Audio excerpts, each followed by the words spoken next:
begin with understanding therapeutic approaches, we would be focusing on the characteristics, aims, ethics, and factors involved in healing. But before that, let's understand why these therapeutic approaches are important. Let's say you are cutting with a knife and accidentally you hit your finger. What would happen? You would immediately require a bandage or some ointment to get it healed. But what if a similar thing happens with your mental faculties? You can understand this with a simple example, that there could be a stressful situation that you have to deal with, and what would be your response, your bodily response in that scenario.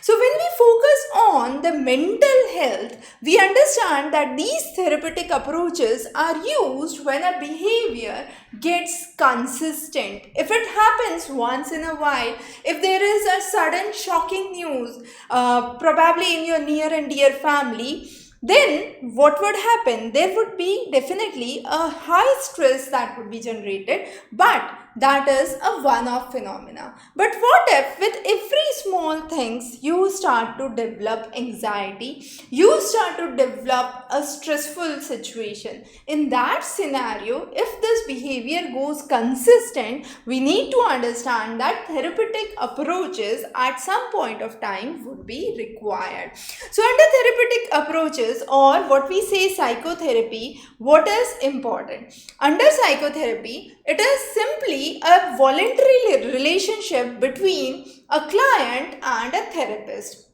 Now, client is a person who is looking for the treatment. Therapist is a person who is providing the treatment.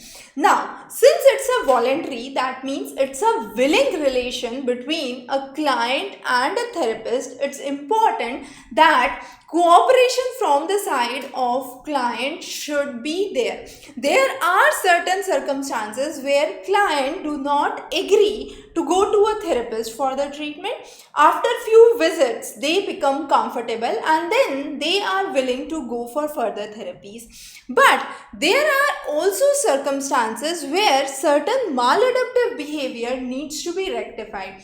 For example, a person knows that he is smoking, but despite of that, he is not able to get rid of smoking. In that scenario, what is required is a therapeutic relationship between the client and the therapist, and this would help the subject or the client change his or her behavior, and therefore this behavioral change that can be brought about is through the psychotherapies. Now these psychotherapies have certain specific characteristics. First of all, not anyone can do psychotherapies. You have a person who must undergo a practical training under expert supervision in order to provide psychotherapy. There are certain set of guidelines which are provided for providing any of the psychotherapy. So we have various types of psychotherapy that we would understand in the next section. Also, as we said, understanding between the client and the therapist should be very viable, and client should be ready to share the emotional problems with the therapist. Also, this positive relationship between a client and a therapist would help rectify the problem and bring in solutions at the earliest. Now, the idea why psychotherapeutic approaches are given is very simple. Definitely, there is a stressful situation for the person. The person wants to get rid of this stressful situation. The person or the client wants to lead a betterment in the lifestyle, or sometimes they require modification of habit. As we gave the example of smoking, if a client is looking or has a strong will that I want to quit smoking, in that case modification of the habit is required, and the idea of psychotherapy is to help a person modify their habits. Also, sometimes the thought patterns are problematic. If there are negative thought patterns, it could lead to a stressful situation, a situation where a person can start crying, can develop anxiety around themselves. So, changing the thought pattern is also very important. We need to develop positive thought patterns and also decision making. Poor decision making is one of the classic characteristics where a person or the client is unable to be successful in the life. So, assisting the client to make successful decisions or to help them make decisions is important. Also, getting aware of one's responsibilities in life would make a person genuinely work towards rectifying the issues. So, all of these are some of the major aims of the therapeutic approaches. Now, whenever we talk about therapeutic approaches, we hear a word therapeutic alliance, a therapeutic relationship. What does this mean? This simply means, as we mentioned, a relation between a therapist and a client, and this should be a positive relation. Now, understand this carefully. There are two words, sympathy and empathy. Both of them are very, very different. So don't get confused. Whenever we focus on psychology, we focus on empathy. When I say sympathy, it's simply if you see a person living in a slum and you feel pity about it, you want to help them in some way or the other, and that is sympathy.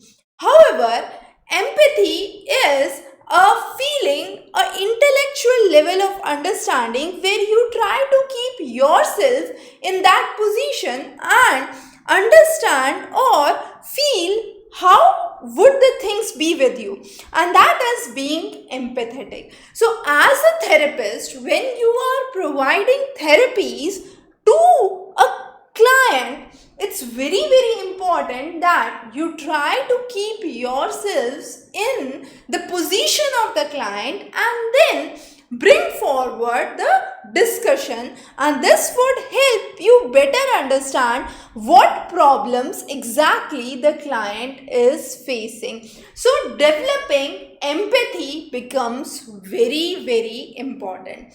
Also, there is a phrase which we commonly use, which is unconditional positive regard.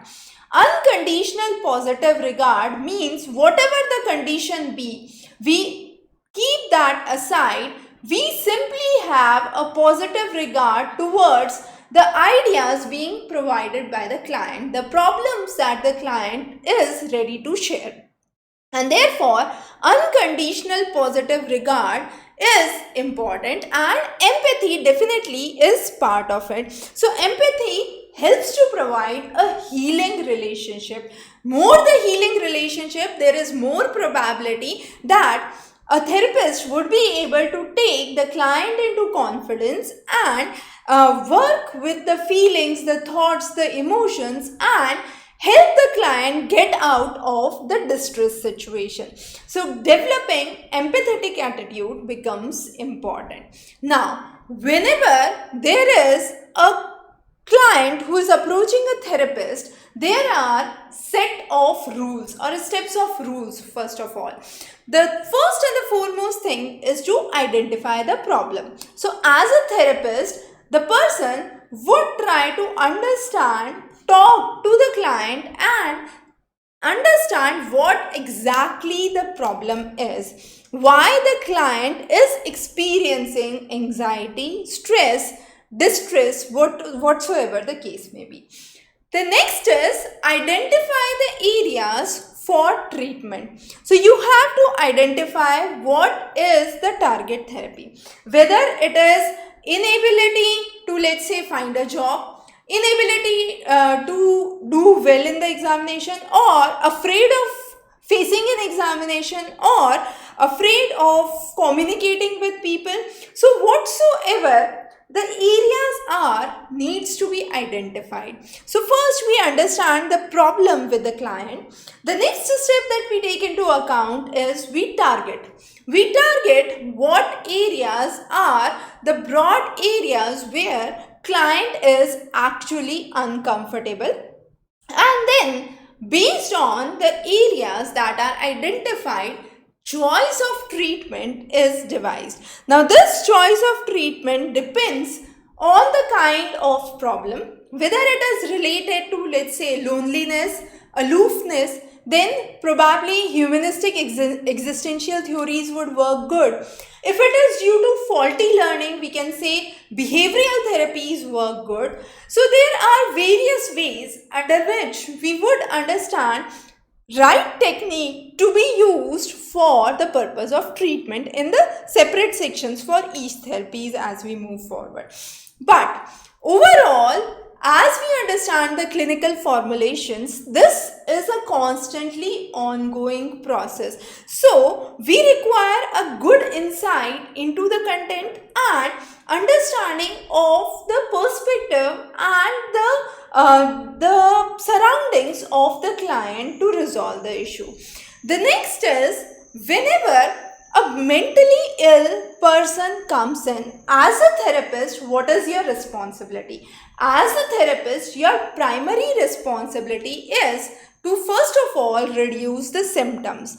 Now, anxiety, stress can lead to numerous symptoms. Some of those symptoms can be simply simply psychological symptoms, but in certain cases these could convert to physiological symptoms as well. So reducing those symptoms in the first round is the primary responsibility of the therapist. The next is, along with reducing the symptoms, the idea should be improving the quality of life. Now, how can the quality of life be improved? Let's say a person who has undergone severe ECT therapies or electroconvulsive therapies. In that scenario, the person might be highly distressed, highly lonely, and then it would be difficult for the person to adjust back to normal life.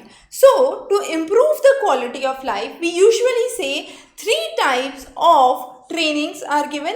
First is the occupational training. Occupational training says that anything that could help you attain a kind of work discipline. This could be related to, let's say, candle making or paper bag making, and all those activity could actually help get person involved. The next is social skill training. Social skill training explains that aloofness or remaining away from society, cutting yourself from society becomes a common characteristic.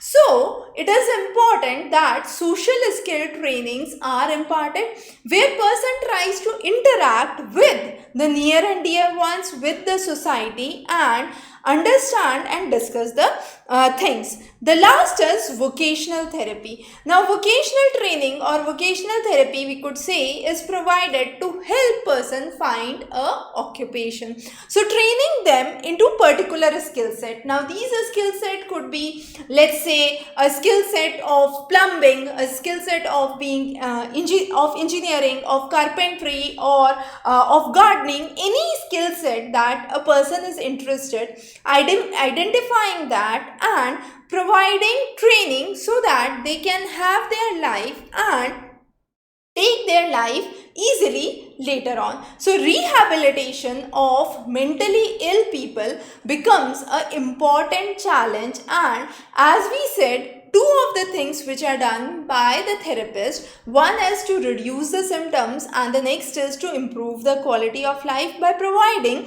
various kinds of therapies or trainings. Now, what are the factors which contribute to psychotherapy? The factors that contribute to psychotherapy are simple.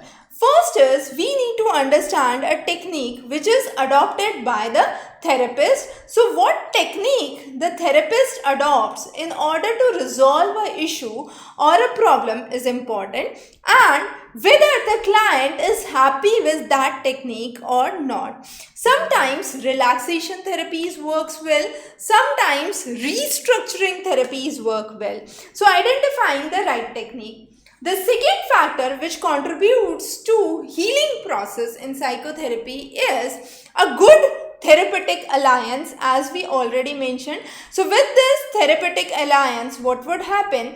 There would be a good relationship between the client and the therapist, and client would be ready to share the problem, and as a result therapist would help client understand the issue and help them lead a better life. The next is getting interviewed at regular interval. So the sessions should not be just once in, let's say, 40 days or 80 days, but should be a regular session, regularly interval sessions which can be 2 sessions every week, 4 sessions every week. So interval is important. Constant support and constant help would help the person get away from the problem.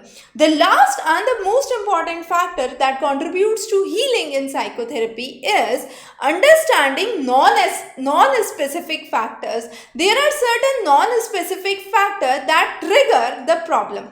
Let's say a person is anxious just because exams are coming near.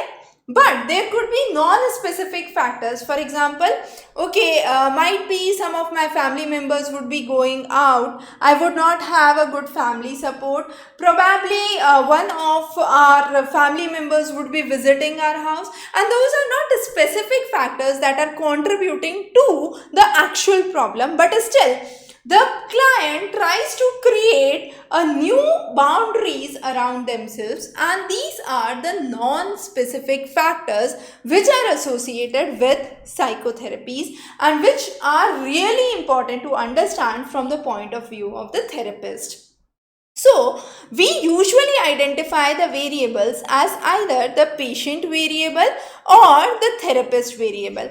Patient variables are those variables that explain the expectation of improvement by the treatment or the motivation that has come into the client for changing their behavior. So that is a patient variable or the client variable, we can say.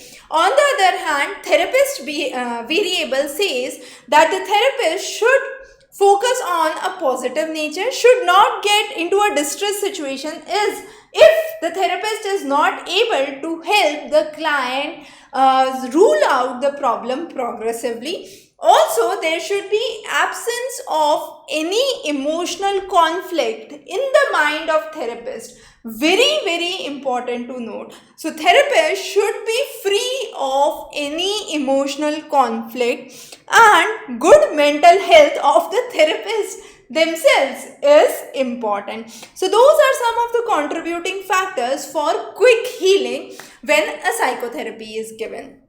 Also, while performing psychotherapy, some of the ethics need to be followed. The first is there should be an informed consent which needs to be taken from the client. The confidentiality of the client is very important. That means client is ready to share the problems with the therapist, but therapist should take this responsibility that this is between the client and the therapist, and therapist does not go around and publicly speak about the problems of the client. Also, respect for human rights and bringing in a positive relationship between the client and the therapist is important. Moreover, professional competence of therapist is essential. A professionally competent psychotherapist can help solve the problems at the very root or at the very early stages. So those are some of the major things that we need to understand about the therapeutic approaches, the basic know-hows, and then we would focus on the types of therapies.